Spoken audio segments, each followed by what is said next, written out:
At the front of the classroom stood Miss Lisa Williams, a teacher in her mid-30s, with bright, warm eyes and a passion for history. At the front of the classroom stood Miss Lisa Williams, a teacher in her mid-30s, with bright, warm eyes and a passion for history. Darian Martinez sat in the back row of the classroom, looking out the window, his fingers absently tapping against the wooden desk. He had always been the quiet one, the student who preferred to stay in the background. His parents had emigrated from Mexico when he was young, and while he had learned to adapt to the culture of Eastwood, there were times when he still felt like an outsider. Tyler King, seated a few rows ahead of Darian, was one of the school's more popular students. He had an easy smile and a sharp wit, traits that made him stand out in the crowd. His family had lived in Eastwood for generations,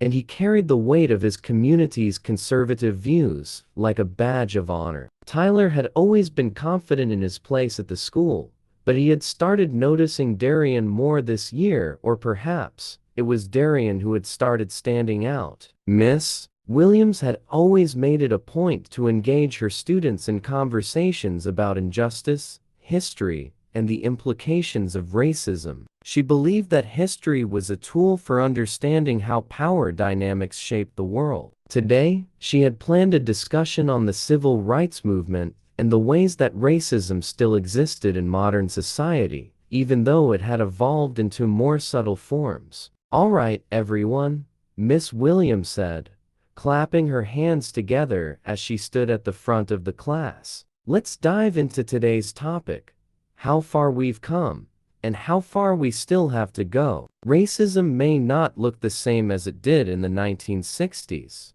but it's still very much present. I want you all to think about the different ways racism affects people today. Can anyone give me an example? Tyler raised his hand eagerly. "Well," he said, shifting in his seat, "I mean, it's pretty obvious that racism is still a thing. Just look at all the stuff happening with illegal immigration. It's like, if you're not from this country, you're treated like you're less than. That's something I think we need to fix." Miss Williams nodded, choosing to address the comment carefully. "Yes, immigration is a complex issue, but we need to think critically about the ways it gets tied to racism. It's not just about legal status, but about how people of color, particularly Latinos, are often scapegoated. What do others think?" Darian's hand hesitated before rising slowly. His palms were sweaty, but he had to speak. He'd been in this classroom for months now,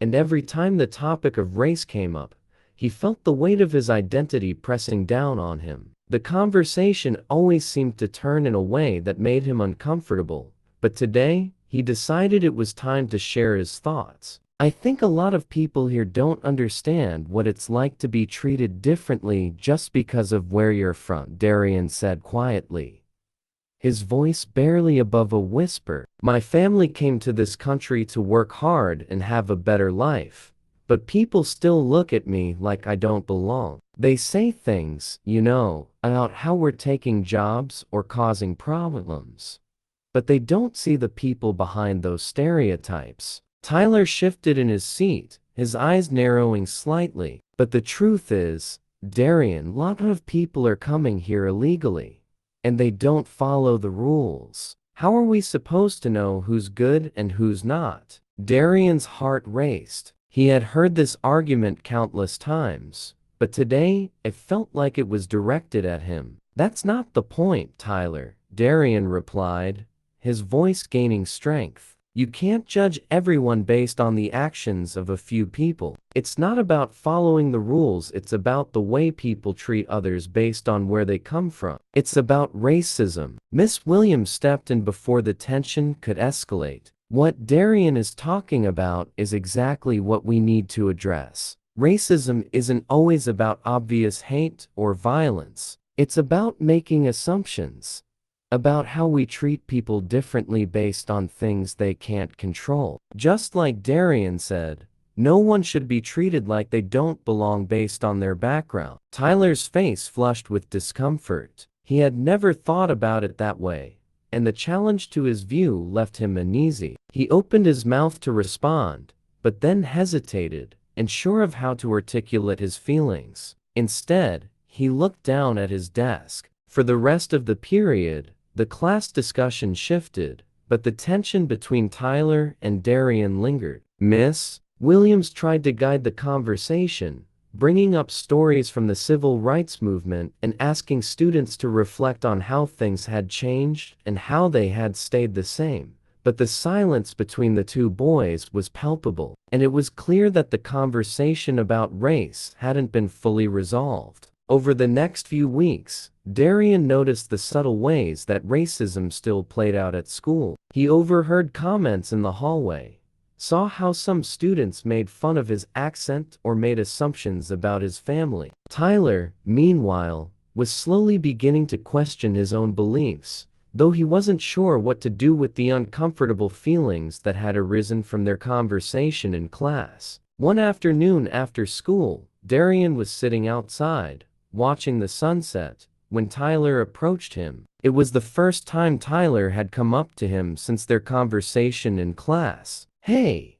Tyler said, hesitating slightly. "I just wanted to apologize. I guess I didn't really understand what you were trying to say. I've been thinking about it and maybe I was wrong." Darian looked at him, surprised. "What made you change your mind?" Tyler scratched the back of his head. "I don't know. It just seemed like you were being honest, and I couldn't stop thinking about it. I mean, I've heard all this stuff my whole life, but that doesn't mean it's right. I don't want to be part of the problem anymore." Darian smiled, a small but genuine smile. "It's okay. It's not easy to change your perspective, but it's good that you're thinking about it. I just want to be better," Tyler said quietly.